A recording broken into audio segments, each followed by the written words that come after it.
안녕하십니까 사랑하는 성도 여러분. 오늘도 여전히 영상으로 뵙는 분들에게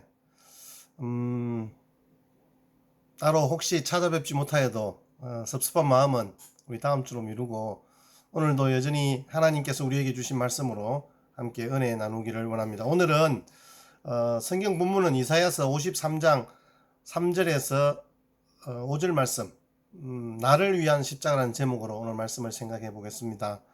성경 본문을 우리 같이 함께 읽겠습니다. 제가 봉독해 드리겠습니다. 그는 멸시를 받아 사람들에게 버림받으며 간고를 많이 겪었으며 질고를 아는 자라.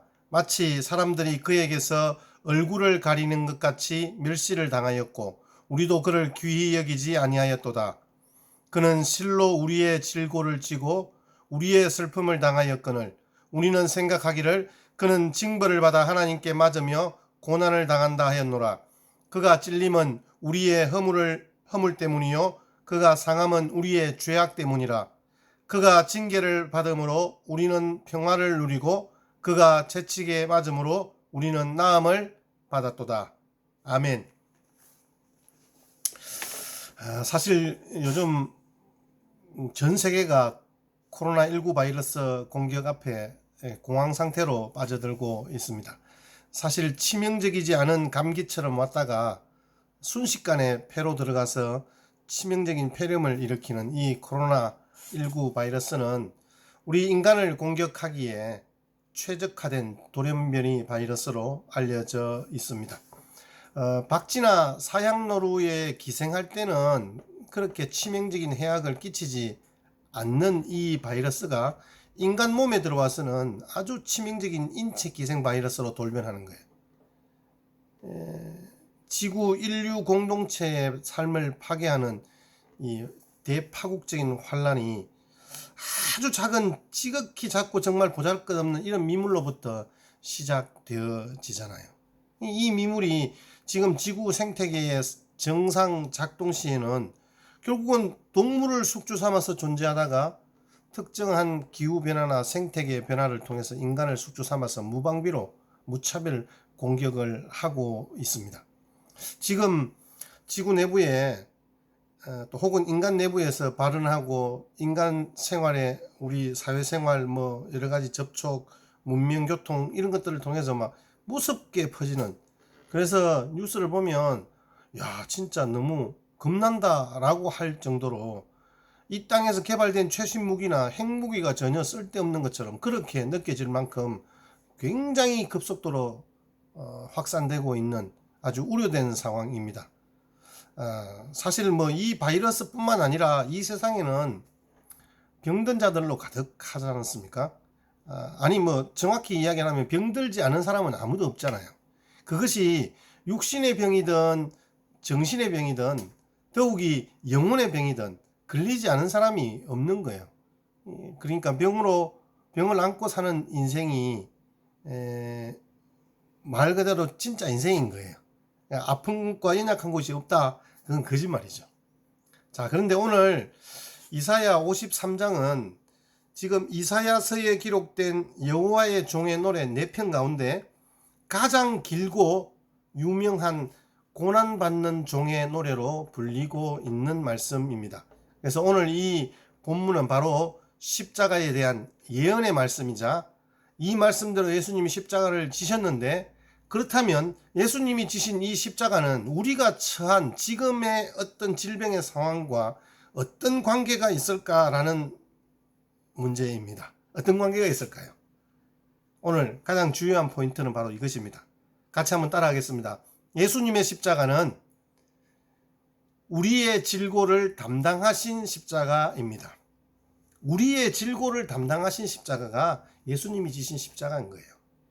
오늘 4절 말씀에 보시면 그는 실로 우리의 질고를 지고 우리의 슬픔을 당하였거늘 우리는 생각하기를 그는 징벌을 받아 하나님께 맞으며 고난을 당한다 하였노라 라고 말씀하고 있습니다.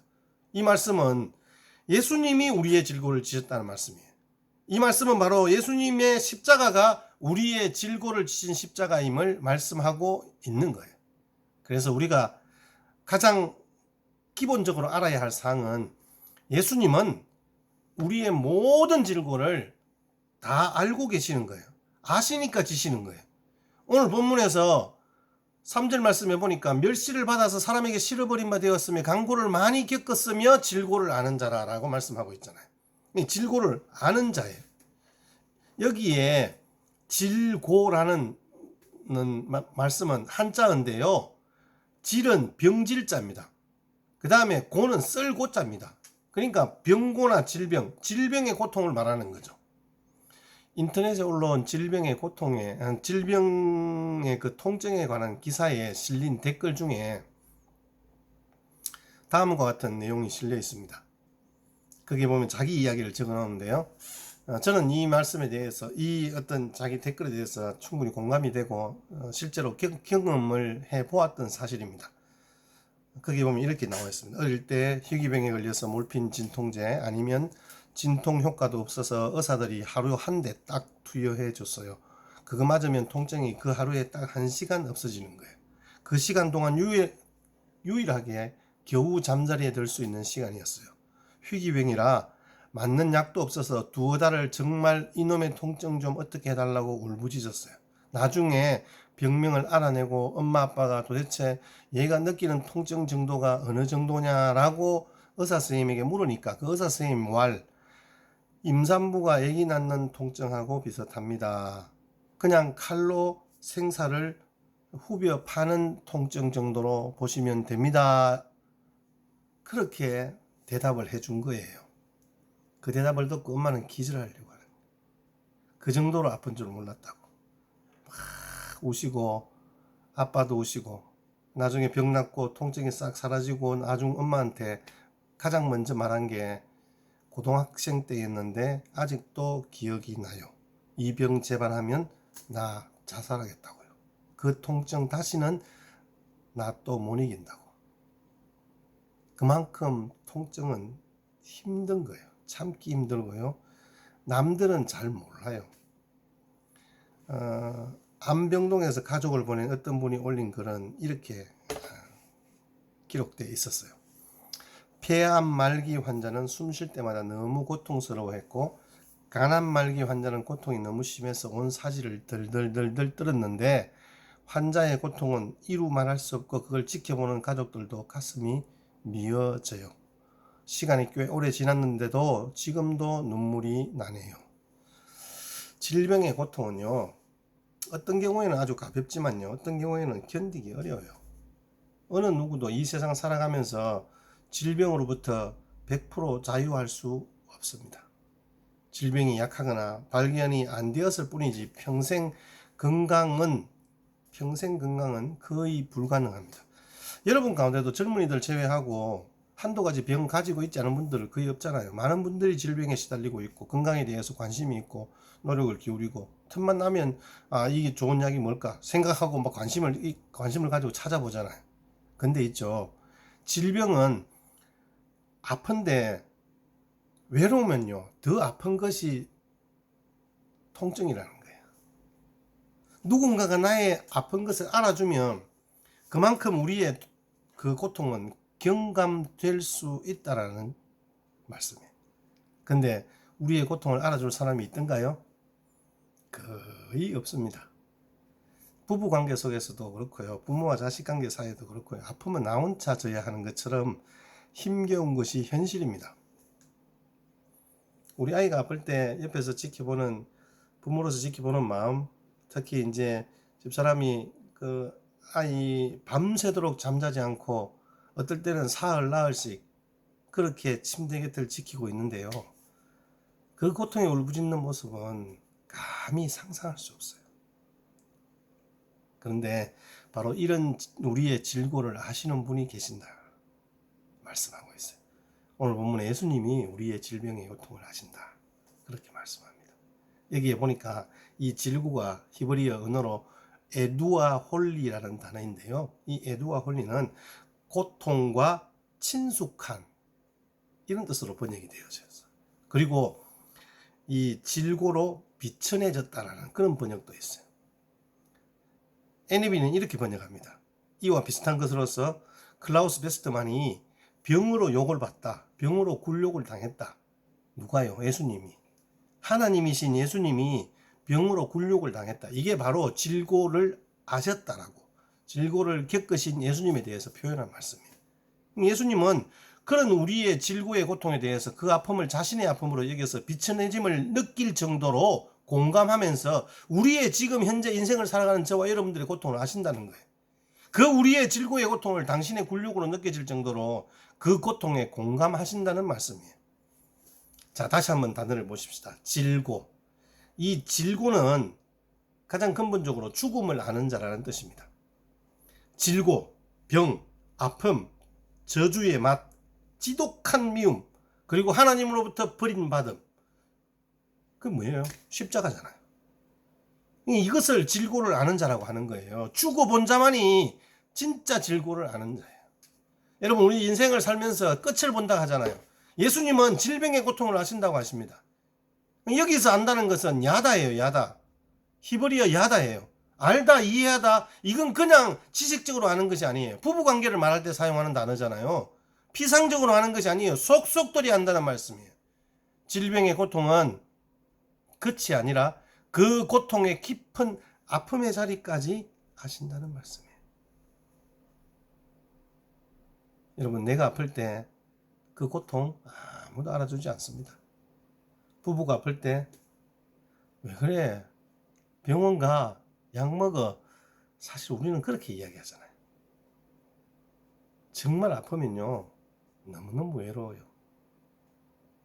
근데 예수님은 이 우리의 질병의 고통을 속속들이 하신다고 하십니다. 어떻게 하실까요?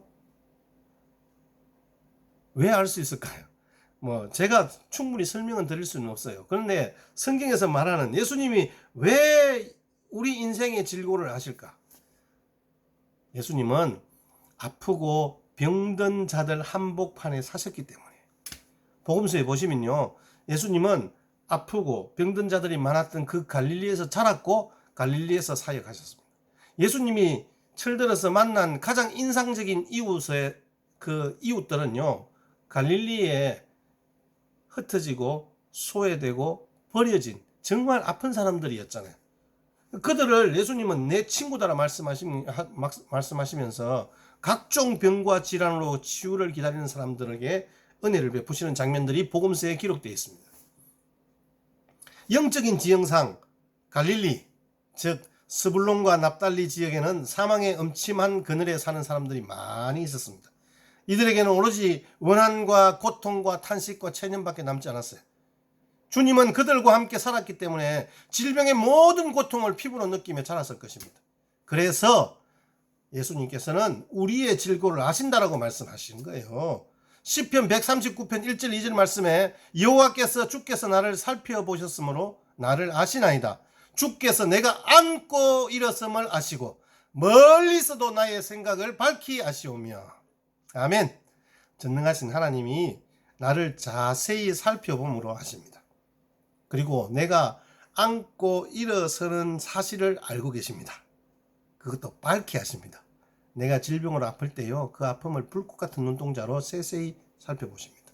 멀리서도 내 고통의 마음을 밝히 아신다는 말씀이에요. 그래서 주님은 우리의 질고를 아시는 거예요. 여기서 질고를 당했다라는 말씀은 질병에 걸렸다는 말씀과 같은 의미이기도 한데, 어쩌면 예수님이 자라면서 질병에 걸렸던 경험을 말씀하시는 것일 수도 있습니다. 또는 질병에 걸릴 수 있는 우리의 그 모습으로 낮아진 예수님에 대한 말씀일 수도 있습니다. 아니면 당신이 질병에 걸린 것처럼 질병의 고통을 하신다는 의미일 수도 있습니다. 어쨌든 다양한 것을 생각해 볼 수 있겠지만, 예수님께서는 그 질병의 고통의 그 모습들을, 인생의 그 약한 모습들을 세세히 알고 계신다는 말씀이에요. 그러니까 그 아픔들을 보시고 우리를 위로하시고 우리의 그 고통을 대신 져주시는 분입니다. 여러분, 질고를 아십니까? 우리 가족의 질고를 아십니까? 예수님께서 나병 환자들이 있는 곳에 가셨잖아요. 그들을 만나서 그들에게 손을 얹어서 치유해 주신 이 복음서의 이야기를 여러분 너무너무 잘 아시잖아요. 여러분,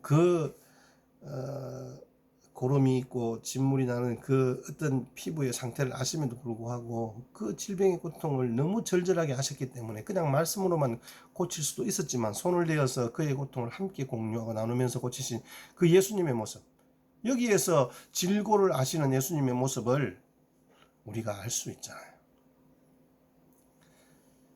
주님께서 내 아픔을 알아주시고 또 주님이 계셔서 위로받는 수많은 이들의 간증이 우리 주변에 참 너무너무 많이 있어요. 예수님은 그래서 우리의 질고의 아픔을 아신다라고 말씀하시는 거예요. 예수님은 아무도 모르는, 아무도 알 수 없는 내 질고의 고통을 아십니다. 여러분들이 정말 질병으로 힘들 때, 외로울 때, 고통을 당할 때 내 아픔을 아시는 주님이 내 손 잡고 계신 것을 믿으시기를 주의 이름으로 축복합니다. 우리의 이러한 질병과 고통의 문제를 예수님은 그러면 어떻게 해결하셨습니까? 예수님이 해결하셨잖아요. 예수님은 우리의 질고를 십자가로 대신 지셨어요. 4절 말씀. 그는 실로 우리의 질고를 지고 우리의 슬픔을 당하였거늘 우리는 생각하기를 그는 징벌을 받아 하나님께 맞으며 고난을 당한다 하였노라. 예수님은요, 우리의 질고를 지셨는데 여기서 지셨다라는 말씀은 히브리어로 나사입니다. 그 뜻은 가져가다, 나르다라는 뜻입니다. 나귀에게 짐을 지울 때 사용되는 단어입니다. 즉 예수님은 우리의 질고를 예수님께서 가져가셔서 그 어깨에 짊어지셨다는 말씀이에요. 예수님의 십자가는 우리의 질병의 고통을 짊어지신 십자가인 거예요. 그 질병의 고통이 우리의 육신을 고통스럽게 만듭니다. 예수님은 그런 우리의 질고, 질병의 고통을 위해서 채찍에 맞으셨습니다. 여러분 아시잖아요. 예수님이 맞으신 그 채찍 끝은 39개의 가닥으로 되어 있습니다. 병사의 기분에 따라 가닥이 좀 많을 수도 있어요. 그렇게 일일이 그 줄을 따서 그 가죽으로 되어 있는데 그 가죽 끝에는 쇠구슬이나 뼈 조각이 들어있는 거예요. 쇠구슬은 어떤 역할을 할까요? 뼈를 부러뜨기까지 합니다. 뭐 살을 멍들게 하는 거는 뭐 예사이 찢어진 근육들 다 정말 팔라질 정도로 그 뼈 자국이 살을 찢는 역할을 하잖아요. 그 재치기 어깨로부터 엉덩이와 정강이를 막 후려칩니다. 죽을 정도로 때립니다. 골격의 근육이 찢어지고 피범벅이 되었습니다. 살점들은 리본처럼 매달려 있는 거예요. 허물허물하게. 3세기 역사가 유세비우스가 이렇게 그 모습을 서술하고 있는데요. 태형을 당하는 사람의 정맥이 밖으로 드러났고 근육, 근골, 창자의 일부가 노출되었다. 심지어 이 채찍질 때문에 뼈가 드러나기도 한다고 합니다. 주님은 그렇게 온몸이 찢기도록 채찍을 맞으셨습니다. 그 모진 고통을 온몸으로 감내하셨습니다. 왜 예수님이 이렇게 모진 육체의 고통을 당하셨습니까? 우리의 질병의 고통을 짊어지시기 위해서입니다. 대신 예수님의 그 손과 발은 굵은 쇠못에 박혀서 찢어졌습니다. 예수님의 그 온몸은 고통으로 일그러졌습니다. 마지막 숨이 끊어질 때까지 예수님은 육체의 고통을 당하셨습니다. 왜 이런 고통을 당하셨습니까? 바로 우리의 질고를 날라서 대신 짊어지셨기 때문에 그래요. 5절에 보니까 그가 채찍에 맞음으로 나음을 입었다는 말씀이 있는 것. 이 채찍에 맞음으로 나음을 입었다. 우리의 질고를 십자가로 대신 지심으로 말미암아 우리가 당하여야 할 징벌과 고난을 예수님의 십자가로 대신 지신 거예요. 그래서 3절에서 5절 말씀을 여러분 한번 보십시다. 거기 보시면요, 우리라는 말이 7번이나 나옵니다. 우리의 질고를 지고 우리의 슬픔을 당하였거늘 우리는 생각하기를 우리의 허물 때문이요 우리의 죄악 때문이라. 우리는 평화를 누리고 우리가 나음을 받았도다. 예수님께서 고난당하신 이유가 무엇인지 극명하게 보여주는 말씀이잖아요. 우리 곧 나를 위하여 십자가의 고통을 당하신 거예요. 이 사실 믿고 고백해야 주님과 나와의 관계가 성립되는 거예요. 우리 같이 한번 받아가십시다. 나의 질고와 슬픔으로. 나의 질고와 슬픔으로. 맞습니다. 우리는 주님이 당하신 그 십자가의 자리, 주님의 채찍에 맞으신 그 자리에 피하기만 하면 됩니다. 그 예수님의 피 흘리신 보혈의 자리, 그 은혜의 자리, 하나님이 베푸신 크신 사랑과 그 슬픈 사랑의 흔적에 설 수만 있다면 우리는 안전합니다. 예수님께서 지신 그 십자가는 누구를 위한 것입니까? 예수님이 담당하신 질고와 슬픔은 무엇을 위함입니까? 예수님의 고난은요, 바로 우리를 위하여, 아니 나를 위하여 고난을 받으셨다는 것을 말씀하시고 있습니다. 그는 실로 나 때문에 질고를 지고 나 때문에 슬픔을 당하였거늘 사람들은 생각하기를 그는 징벌을 받아서 하나님에게 맞으며 고난을 당하였다라고 말합니다. 예수님이 찔리심은 나의 허물을 인함이요 예수님이 상하심을 입은 것은 나의 죄악을 인함이라는 말씀입니다. 예수님께서 우리의 질고를 십자가에 지심으로 그러면 우리에게는 어떤 일이 일어났습니까? 치유가 일어나는 거예요. 나음을 입는 거예요. 5절 다시 한번 보겠습니다. 그가 찔림은 우리의 허물 때문이요 그가 상함은 우리의 죄악 때문이라 그가 징계를 받음으로 우리는 평화를 누리고 그가 채찍에 맞음으로 우리는 나음을 받았도다. 예수님이 채찍에 맞음으로 우리가 나음을 입습니다. 우리가 치유함을 얻습니다. 여러분 포철의 신화를 만든 박태준 회장님 아시죠? 아주 대단한 분이죠. 박정희 대통령 시절에 아주 거대한 그 포철 사업을 일으키고 세계적인 기업을 키웠고 정말 그에게서 부족한 것이 없었습니다. 재물과 권력의 힘으로 살아가면서 무당과 점쟁이를 너무너무 좋아했던 사람입니다. 어디를 가나 점쟁이한테 묻고 간답니다. 가다가 앞에 큰 담이 가로막혀 있을 경우 점쟁이 말을 듣고 사다리를 놓고 그 담을 넘어갈 정도로 그런 사람이었답니다. 어떤 때는 헬리콥터를 타고 담을 넘었다는 정도로 점쟁이를 신봉했던 사람이에요. 그런데 때가 되니까 권력에서 버림받고 누명 쓰고 망명을 떠나게 되었잖아요. 외국에서 살다 보니 마음속에 분노가 생기고 우라가 치미는 거예요. 잠을 잘 수가 없어요. 복수심이 불타면서 나를 이렇게 대우하다니 병이 걸렸어요. 그때 교회를 다니던 딸이 아버지에게 이렇게 이야기합니다. 아버지 그러지 말고 우리 같이 교회 가요. 처음에는 말을 듣지 않았지만 딸의 권유에 교회에 끌려 나왔습니다. 첫날 예배를 통해서 말씀을 들을 때 예수님의 십자가 사랑을 깨닫게 된 거예요. 복수심을 가지고 사니까 스스로 죽어가지 싶어 자신을 미워하는 사람들을 다 용서하고 잊어버리는 거예요. 예수 믿고 거듭난 인생이 되었어요. 죄 용서 안 받고 예수님을 영접하니까 마음의 평안이 옵니다. 잠도 잘 자고 건강도 회복했습니다. 예수 믿는 것이 복 받는 길인 거예요. 예수 믿으면 죄의 문제를 해결받을 수 있고 마음의 평안을 누릴 수 있는 거예요. 염려와 근심이 우리 가운데 있으십니까? 미래의 삶이 불안하십니까? 우리를 위해서 질고와 슬픔을 당하신 예수님을 믿으시기를 주의 이름으로 축복합니다. 그 예수님께서 우리의 마음속에 평화를 주심으로 우리를 깨끗하게 치료하실 줄 믿습니다. 다시 한번 선포하십시다. 5절 말씀입니다. 다 같이 함께 큰 소리로 봉독하시겠습니다. 그가 찔림은 우리의 허물 때문이요 그가 상함은 우리의 죄악 때문이라. 그가 징계를 받음으로 우리는 평안을 누리고 그가 채찍에 맞음으로 우리는 나음을 받았도다. 예수 그리스도께서 질고와 슬픔을 당하심으로 우리에게 치유를 주신 줄 믿습니다. 찬송가 144장에 보시면 주님의 고난을 이렇게 찬양하고 있잖아요.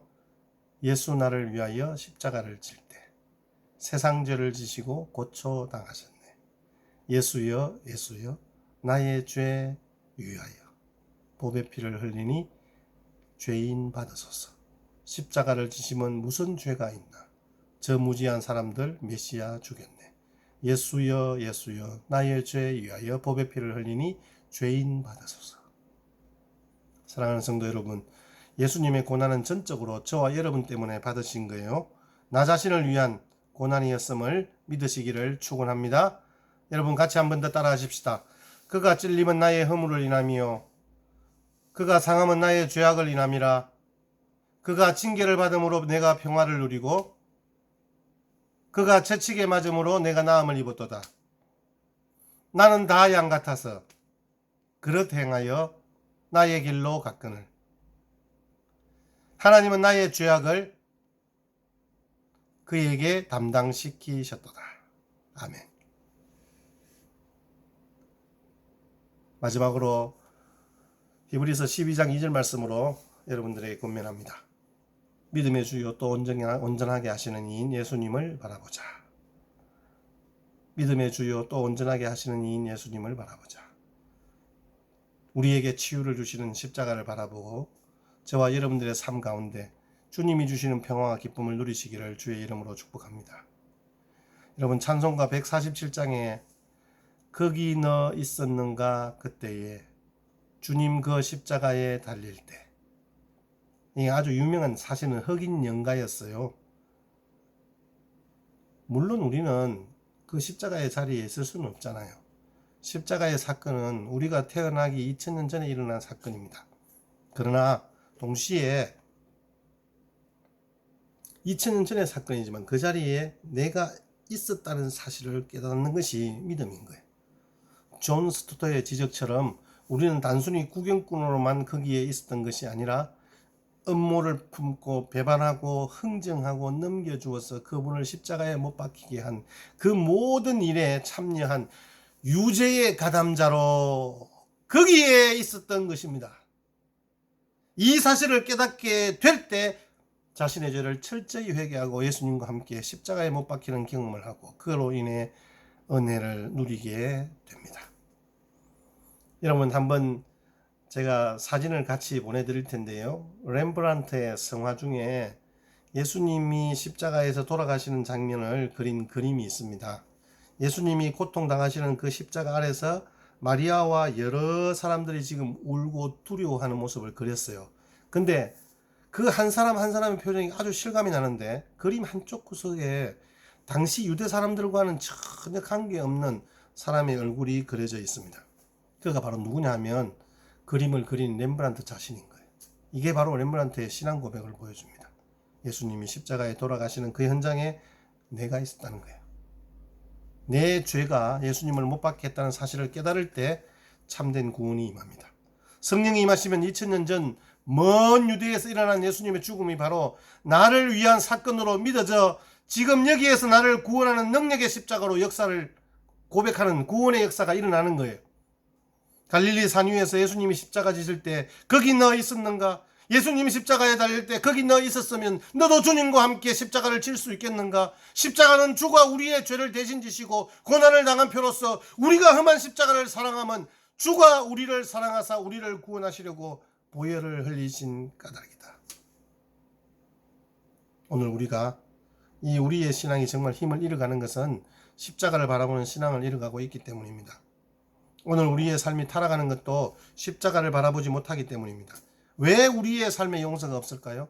그것은 우리가 십자가의 용서를 생각하지 않기 때문이에요. 나의 나된 것에 얼마나 많은 대가가 지불되었는가를 생각해야 합니다. 나의 헌신도 그분 때문에 있는 거잖아요. 내가 헌신하는 것이 아니라 나를 구원해 주시지 않았다면, 내 대신 그 질고를 겪지 아니하셨다면 우리는 여기에 있을 수도 없는 거예요. 세계적인 음악가 핸델, 그 핸델이 메시아를 작곡했잖아요. 사실 우리 부활절 칸타타를 하면 이 메시아를 한번 하면 참 좋겠는데 아쉽게도 지금 그런 타이밍은 안 되는 것 같아요. 어쨌든 그 핸델이 메시아를 작곡할 때 본문 이사야서 53장 부분을 작곡하다가 붓을 멈추고 시간 간 줄 모르고 울고 있었습니다. 그때 식사 시간을 알려오는 하인에게 이렇게 이야기합니다. 나는 지금 세상죄를 지고 가는 어린 양, 하나님의 어린 양을 보고 있어. 그렇게 이야기를 한 거예요. 지금 밥 먹는 게 중요한 게 아니다 이 말이죠. 이렇게 작곡된 핸델의 메시아가 전 세계의 영혼들을 감동시키고 있습니다. 예수님께서 나를 살려주시기 위해서 그 참혹한 십자가 위에서 달려 돌아가셨음을 우리도 보아야 합니다. 온몸을 찢어지고 피를 다 쏟아주셨습니다. 죽기까지 우리를 사랑하셨던 예수님을 위해 우리는 무엇을 할 수 있습니까? 남은 사순절 기간에 십자가의 은혜가 충만하게 임하시기를 바랍니다. 나를 위해 몸 찢기고 피 흘리신 주님을 만나시기를 바랍니다. 나는 너를 위해 찢기고 피 흘렸구만. 너는 나를 위해 무엇 하느냐? 주의 음성 들으시는 은혜의 시간들 되시기를 주의 이름으로 축복합니다. 지금 우리가 직면한 나라 안팎의 현실은 참 엄혹합니다. 집단 감염의 확산으로 대구, 경북에는 병상도 없고 중국, 이탈리아, 이란 등에는 아예 감염 환자를 받아서 수용할 병원 시설과 유사 시설도 없습니다. 지금은 뭐 그걸 넘어서 미국, 일본이 어떤 가늠할 수 없을 정도의 수많은 환자들이 생겨나고 있고, 그로 인해서 경제도 붕괴되는 상황에 있습니다. 이 질병이 어제 우리 필리핀의 선교사님이 기도 요청 메시지가 왔었어요. 자기의 제자 중에 한 명이 모로코에서 사역을 하고 있는데 그 목사님이 중국인이죠. 그러니까 돌아가셨대요. 코로나 바이러스로. 온 가족이 지금 그 코로나 바이러스로 인해서 온 가족이 고통을 겪고 있는데 제대로 어떻게 치료를 받을 수도 없는 거야. 그러니까 집을 못 나오고 집에만 있는 거야. 가족이 아파도 가볼 수도 없고 장례가 나도 가볼 수도 없는 지금 그런 상황이에요. 이런 순간에 자비로운 어술의 손길을 기다리는 아픈 사람들, 혹은 죽음으로 내몰리는 사람들이 참 너무 많은데, 이러한 때일수록 우리는 예수 그리스도를 불러야 합니다. 왜냐? 그 예수님의 이름이 우리를 치유하시기 때문입니다. 우리의 이러한 연약함과 질고를 다 하시는 주님께서 이 나라를 지키시고 새롭게 하실 줄 믿습니다. 우리는 지금도 하나님 보좌 우편에 앉아 세상을 통치하시고 교회를 주장하시는 주님을 더욱 의지하며 주님 앞에 나아가기를 원합니다. 힘들고 어려운 상황을 제가 계속해서 되뇌인다고 해서 이 상황이 호전될 것이라 생각하지는 않습니다. 그렇지만 비록 악독한 이단 사교 집단이 주요 확산자요 감염원으로 밝혀지지만 특정 집단을 향해 분노하기보다는 우리 각자 고요히 하나님 앞에 기도해야 할 때인 줄 믿습니다. 특히 지금은 어떤 특정 지역민들이나 민족을 향해서 야유를 퍼붓거나 분노하기보다는 아픈 자들을 위한 동정심과 환대, 이웃사랑을 총동원할 순간입니다. 제가 여러분들에게 주부에 기재한 대로 기도의 제목을 참고하시고 같이 함께 기도해 주셨으면 좋겠습니다. 정말 전국에서 분투하는 모든 방역 당국자들에게 자신의 행정관할 지역의 확진자들의 확산을 막기 위해서 비상근무체제에 들어간 지자체 공무원들에게 격려를 보낼 때입니다. 코로나19 사태가 곧 진정될 것이라는 그런 낙관론보다는 매 순간 하나님의 자비로운 구원의 손길을 앙망하며 엎드릴 때가 바로 지금 이때입니다. 그래서 여러분 정말 주님 주신 은혜로 승리하시기를 기원합니다. 예수님은 분명히 저와 여러분 때문에 고난을 받으셨습니다. 저와 여러분들을 위해서 온갖 모진 고난을 받으신 줄 믿으시기 바랍니다. 이 사실은 믿음으로 우리는 구원받았습니다. 이 사실을 믿음으로 은혜를 받고 고침을 입으며 평안을 누리며 축복을 받는 거예요. 이 사순절 기간에 예수님이 나를 위하여 받으셔야 했던 고난의 의미를 다시 한번 되새겨보고 주님의 고난에 감사하는 믿음과 그 주님의 고난에 정인되는 믿음으로 우리의 모든 연약함과 질고를 주님께 맡기는 복된 한 주간 되시기를 주의 이름으로 축원합니다.